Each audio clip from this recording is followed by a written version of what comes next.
नमस्कार दोस्तों, आप क्राइम तक देख रहे हैं। लॉरेंस बिश्नोई के खिलाफ एनआईए ने चार्जशीट दाखिल की है। अब वो गैंगस्टर नहीं बल्कि आतंकवादी बन गया। 14 ऐसे गैंगस्टर्स का नाम शामिल है, लेकिन सवाल यह है कि वो जेल में बैठता है, सारा सिस्टम अपने हाथ में लेता है और कहीं ना कहीं उसका क्राइम जो है वो लगातार वो करता रहता है, रुकता नहीं है। 84 केसेस के बारे में उसका पता चला है। ये अपने आप में बहुत बड़ी बात है जो एनआईए ने चार्जशीट दाखिल की है।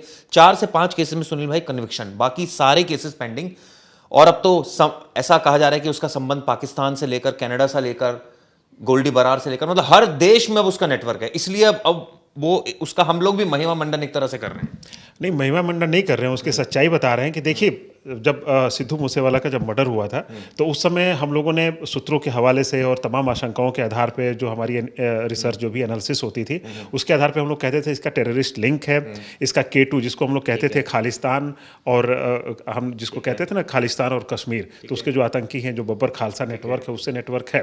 अब उसका पूरा सबूत मिल गया है। एनआईए ने जो चार्जशीट दाखिल की है उसमें बाकायदा पूरे सबूत है और जिस सबूत की आप बात कर रहे हैं उसमें दाऊद इब्राहिम तक से नेटवर्क है, इसके 1 या 2 देशों में नेटवर्क नहीं। लेकिन सुनील भाई, इस तरह के सबूतों और इस तरह की बड़ी बड़ी बातें तो एजेंसीज हमेशा करती है। ऐसा कौन सा ठोस सबूत है? सिद्धू मूसेवाले की अगर बात छोड़ दें तो ऐसा कौन से केस में डायरेक्ट लिंक आ रहा है? क्या सबूत है? वो तो हमेशा बैठ के जेल में बोलता है कि मेरे जाइए, क्या सबूत है दिखाइए, कौन सा फोन मैंने इस्तेमाल किया है। बोलने को तो कुछ भी कहते कि ये सारे इनसे जुड़े हुए हैं, सब जुड़े हुए हैं, ये सब एक चीज है। चिराग भाई, इसमें बड़ा बेसिक सवाल है कि जो हथियार है, ठीक ना, अभी आपको मोहाली में जो अटैक हुआ था, जो आरपीजी अटैक हुआ था, आरपीजी कहाँ से आया, ठीक ना, इसमें पूरा एक नेटवर्क है कि जो बड़े हथियार हैं, हथियारों की सप्लाई जो हो रही है, जो विस्फोटक पदार्थ है, आईईडी है, ये सब चीज़ें कैसे आ रही हैं। ये चीज़ें इंडिया में तो मिलेंगी नहीं, इन्हें कहीं ना कहीं से बाहर से आएंगी। तो बाहर से कैसे आ रहा है जिसका आप सवाल कर रहे हैं, तो आपको पूरी इसमें वो बताया है कि जो पंजाब है पाकिस्तान से करीब करीब बहुत एक लंबा एक पूरी चेन है, पूरा जो गांव है ना करीब 500 गांव है। पूरी लिस्ट बनाई है कि जो 500 गांव हैं वो पूरे टच करते हैं बॉर्डर को, इंटरनेशनल जो बॉर्डर है पाकिस्तान का।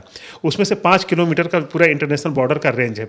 5 किलोमीटर के दायरे में 500 जो गांव है, ठीक ना। तो वहाँ से क्या है कि ड्रोन के जरिए वो चीज़ें भेजी जाती हैं इंडिया में और उसका भी सबूत मिला है।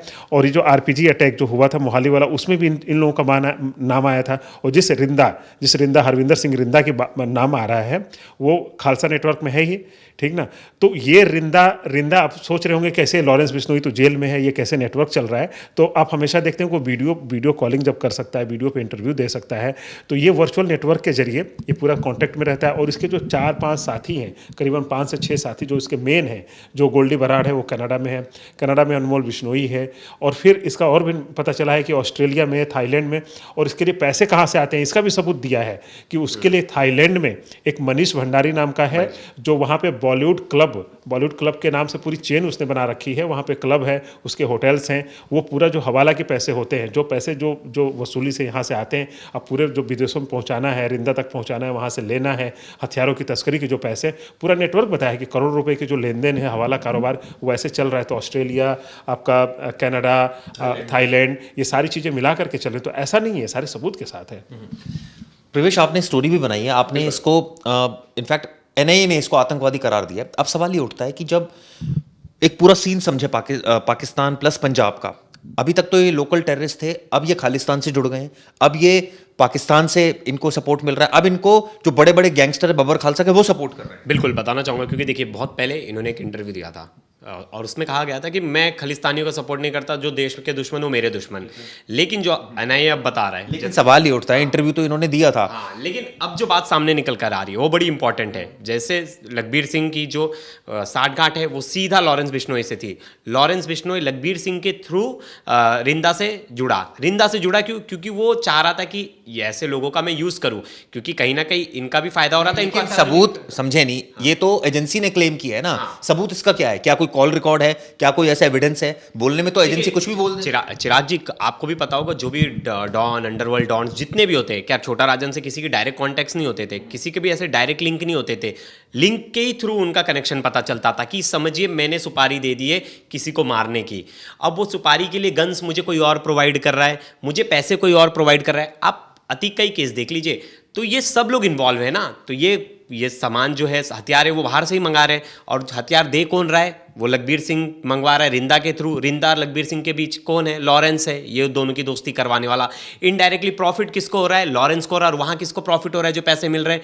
वो प्रो खालिस्तानी ग्रुप को हो रहे हैं। तो कहीं ना कहीं ये खालिस्तानी ग्रुप से जुड़े हुए हैं और बताया जा रहा है कि अपने फायदे के साथ देश को प्रॉब्लम में डाल सकते हैं, क्योंकि आज तो छोटी मोटी एक्टिविटी में वो उनकी हेल्प ले रहे, पैसे ले रहे, सब तो ये कैसे जुड़ गए? ये तो एक गैंगस्टर थे जो आपस में लड़ते रहते थे, और ये सीधा गैंगस्टर्स का जो नेटवर्क है कैसे पाकिस्तान, कैसे रिंदा तक पहुंच गया? सुनील भाई, कैसे ये सब जुड़ गए? देखिए, इसमें क्या है कि जो गैंग के जितने भी मेंबर्स हैं, अब सोचिए कि गोल्डी बराड़ कनाडा में रहता है, उसका अनमोल बिश्नोई भी कनाडा में है, ठीक ना, और उसके तमाम और भी इधर उधर है।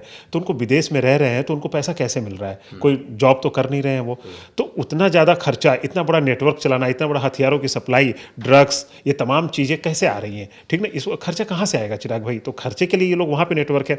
और जिसकी आप बात करें, देखिए इसका फ़ायदा कैसे है कि जो अब सोचिए कि जो लॉरेंस बिश्नोई है, चाहता तो केवल पंजाब में सीमित रह जाता, उसे क्या ज़रूरत है यूपी, राजस्थान, गुजरात, तमाम इन जगहों पे ड्रग्स, अभी ड्रग्स वाले केस में आपको पता है कि गुजरात के साबरमती जेल गया था।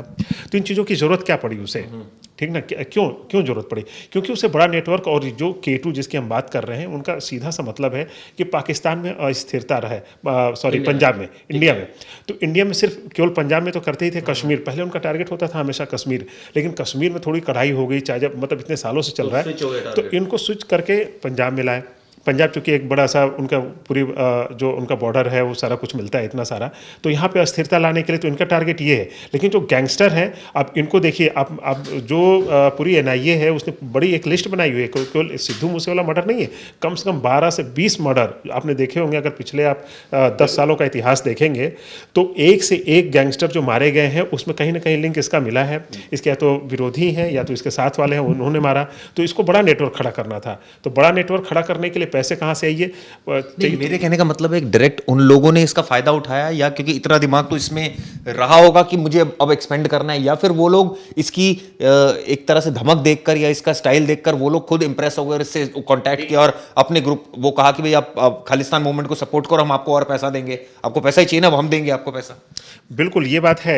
अब यहाँ पे देखिए ना कि इसका जो नेटवर्क है, बाकायदा जो NIA ने रिपोर्ट बनाई उसमें बताया कि 700 इसके मेंबर्स हैं, वो अलग अलग जो यूथ हैं, ठीक ना, और इस सोशल मीडिया पे एक्टिव रहता है। तो इनको ऐसा आदमी चाहिए था, अब लगाने को तो किसी गैंगस्टर पे लगा देंगे, लेकिन उन्हें चाहिए ऐसा गैंगस्टर कि जो ये सब काम करा सके और स्थिरता ला सके, और जिसके किसी भी मतलब स्टेट में उसका नेटवर्क काम करे। तो यही एक ऐसा गैंगस्टर है। और ये खुद सोचिए कि इसकी रिपोर्ट में ये भी बताया गया है कि इस लॉरेंस बिश्नोई ने अपनी जमानत के लिए कोई अभी पिछले कई सालों में कोई अपील ही नहीं की है, क्योंकि वो जेल में रहते हुए आसानी से अपना नेटवर्क चला रहा है, अपने फ़ोन पे बात कर रहा है, तमाम चीज़ें चल रहा है, वर्चुअल नेटवर्क के जरिए सबसे संपर्क में है, इसकी चीज़ें चल रही हैं। गोल्डी बराड़ बाहर से काम कर रहा है, अनूल बिश्नोई वहाँ से काम कर रहा है, ये सारी चीज़ें। कौन प्रवेश किसको पैसे दे रहा है और किसका क्या फायदा हो रहा है? देखिए, सबसे मेन फायदा तो इसके जो लोग बाहर बैठे वो ठीक ठाक पैसा कमा रहे हैं। आपने कुछ दिन पहले ही देखा होगा, अनमोल बिश्नोई का वीडियो आया था, खुलेआम UK में एक पार्टी में नजर आ रहा था। अब आपको वहाँ की भी चीज़ों को हैंडल करना है। आपके ग्रुप्स के मेंबर जो अलग अलग टीम्स में बैठे हैं, वो वहाँ से उनको टारगेट कर रहे हैं, आपको ये काम करना है, आपको यहाँ से पैसे लेना है। तो वहाँ पैसे तो यूज़ हो रहे हैं, फिर ये वो पैसे हथियार लेने और बाकी सब, क्योंकि आप अब डरोगे ना, इतने बड़े हथियार से, बुलेट प्रूफ गाड़ी में कोई किसी को मार दे रहा है। अब नॉर्मल जैसा नहीं रह गया पहले जैसा कि कट्टा लेके कोई किसी को धमका दे, वो पता चला 10 बाउंसर रखा है, 10 गनमैन रखा है। आजकल हर कोई, बताइए, इतने आसपास में इतने बड़े बड़े गैंगस्टर मर गए, सबके साथ खूब सारे लोग थे, लेकिन हाईटेक्स गन से इनके पास जिगाना पिस्तल से लेके एक साथ 12 राउंड हो रही है। तो वो पैसे खर्च हो रहे हैं, इन्वेस्टमेंट हो रहे हैं। अब जिस तरह से पैसा इन्वेस्टमेंट हो रहा है उस तरह से और ज्यादा सोर्स ऑफ इनकम क्या है सुनील भाई? ड्रग्स, ये एक्सटॉर्शन, ये तमाम चीज़ें। अब देखिए ड्रग्स की इतनी बड़ी खेप पकड़ाई। प्लस ये भी कहा जाए कि पाकिस्तान की जो एजेंसी ISI प्लस जो बब्बर खालसा ग्रुप है वो भी इनको फंडिंग कर रहा है। ठीक-ठाक। हाँ, बिल्कुल फंडिंग कर रहा है इनको, तमाम इनके फंडिंग का भी पूरा दिया हुआ है कि फंडिंग केवल यही नहीं है, लोग भी ऐसे हैं जो खालसा के समर्थक हैं, जो विदेशों में रहते हैं, वो भी फंडिंग करते हैं इनको। तो फंडिंग के लिए बहुत सारी चीज़ें, वो चाहते हैं कि यहाँ पे इस तरह की चीज़ें हों, और खालसा के वो चीज़ें, जो बब्बर खालसा नेटवर्क है वो इंटरनेशनल तो है ही, उसको कई जगह से पाबंदियाँ भी हैं, तो वो बढ़े। और इसकी तुलना सोचिए कि दाऊद इब्राहिम से की गई है, और दाऊद इब्राहिम का भी इसमें लिंक मिला है। वो इसलिए, अब दाऊद इब्राहिम क्या था, आज वो इंटरनेशनल टेररिस्ट इवन ने उसे घोषित कर रखा है, लेकिन ऐसा नहीं था कि शुरुआत में ही पहले दिन से वो टेररिस्ट ही हो गया था।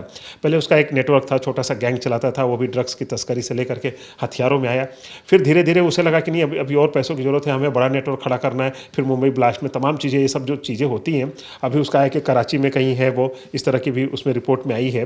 तो अब इसकी तुलना जैसे जैसे दाऊद इब्राहिम अपना डी कंपनी बनाया, वैसे लॉरेंस बिश्नोई अब इस चीज़ को नेटवर्क ये को इसे follow करता है। इत्तेफाक कहेंगे सुनील भाई, या फिर ये कहा जाए कि महिमा मंडन इसका सोशल मीडिया पर या इसके जो स्टाइल ऑफ वर्किंग था उससे इसको इतनी ख्याति मिलती चली गई और ये इस तरह से एक तरह से आई बॉल बन गया सारे एजेंसीज के लिए, आईएसआई के लिए, बब्बर खालसा के लिए या खालिस्तानी मूवमेंट के लिए। उनको लगा कि भाई ये बंदा ऐसा है जो इसको पिक करो, ये अपना हमारा सारा काम कर देगा। हाँ, यही बात है, क्योंकि जिस तरीके से इसका जो काम करने का तरीका है, देखिए वो मतलब उनको ऐसा आदमी चाहिए कि जो कहने के लिए जेल में रहे, जेल में रहते हुए तो आप कहोगे कि भाई जेल में है लेकिन वो सबसे संपर्क में है, और उसका नेटवर्किंग, सबसे बड़ी चीज़ है नेटवर्किंग, कि भाई आप एक जगह रहते हुए पूरे देश में कहीं भी जहाँ चाहो वहाँ पे किसी को आप मरवा सकते हो, वहाँ के नेटवर्क हो। कौन कौन इसमें बड़े बड़े इनके नेटवर्क में हैं? देखिए 4-5 जो लोग हैं, जो पहले तो खुद फैमिली के 3 लोग हैं, इनका खुद का चाचा, फिर इसका भाई जो अनमोल बिश्नोई, और गोल्डी बराड़ तो बहुत पुराना दोस्त है, कॉलेज टाइम का दोस्त है जो है।